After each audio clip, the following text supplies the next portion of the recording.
Welcome back to the art room. Today we're adding color to our 1-point perspective. If you haven't had a chance to draw that yet, go on over to the 1-point perspective video. I'll put a link down below and draw this out first. We're going to start by adding color today. We mentioned the artist Grant Haffner last week. He is a contemporary artist. He is producing artwork now and does these wonderful 1-point perspectives using color and movement. So we're going to use him as an inspiration today as we add color to our own artwork. The supplies you'll need are some paint, where I'm using acrylic paint here. I'm also using a white and a black so I can add some shades and some tints. Water, some brushes, maybe a few different sizes. You're definitely going to want a sponge or a paper towel, something to keep your paintbrush dry. And if you're going to be doing this in one sitting like me, you might also want a ruler and a Sharpie. I'll show you why in just a moment. I'm going to be doing a couple of color variations based on what we've seen from Mr. Haffner's artwork.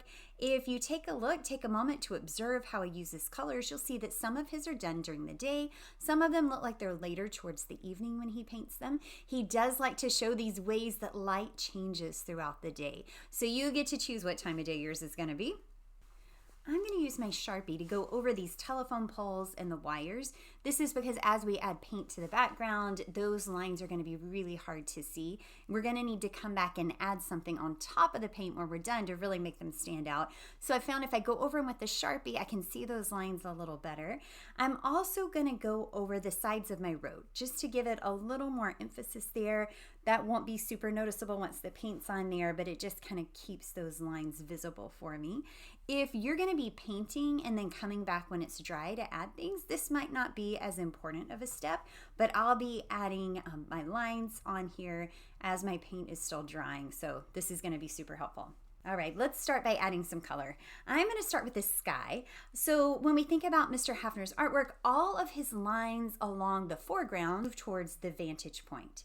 But across the sky, everything moves horizontal with the horizon. So we're going to keep that in mind as we're going through our painting. I'm going to be using a rather flat tip brush. You could also use a smaller one.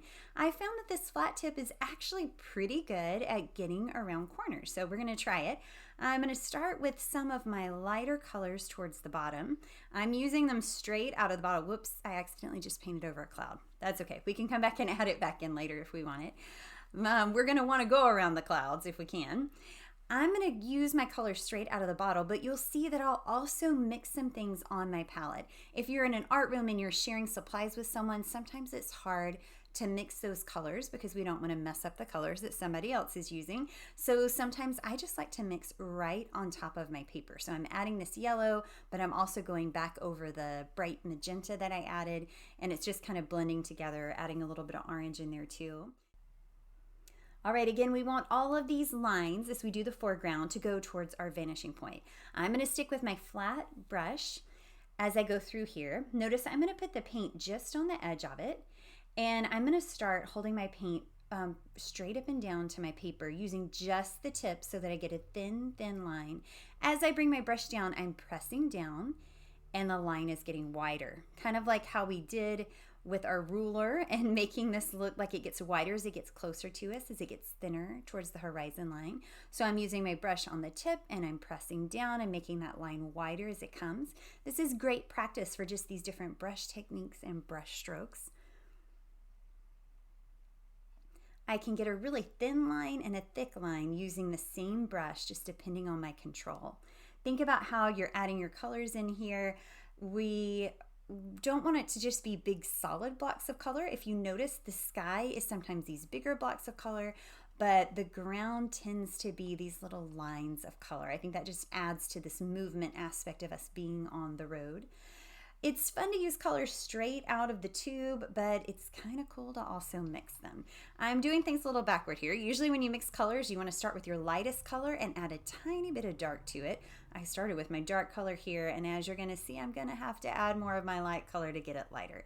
So usually I'd want to start with the yellow, add a little green. Also, if this is starting to look a little too bright, we want it a little more muted, you can take the complement of the color and add it. So here I'm going to add the complement of green, which is red, a very tiny bit of red.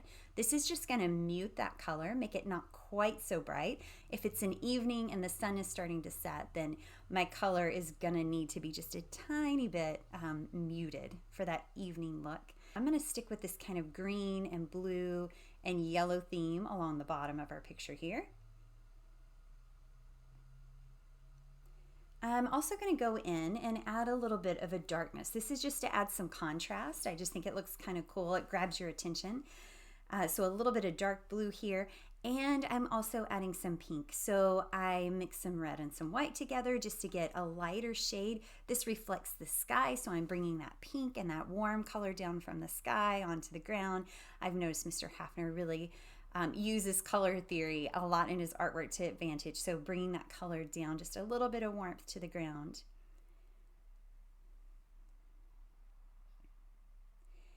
And again, for the road, I mixed, black just seems like it would be a little too stark for the colors I have going here. I mixed it with a little white just to give us a nice grade tone. We'll add our stripes down the middle. And I like to go back and paint in the sky, or the cloud. I know that it's white and you could just leave it white on your paper, but I really like the look of the paint. It adds a little bit of texture to it too. All right, I'm going to take this small, thin brush. Now that things have dried just a little, I'm adding color back on top of my poles. It's so nice. Because I used the Sharpie, I can kind of see them through the paint. And there we have it, our painted 1-point perspective artwork.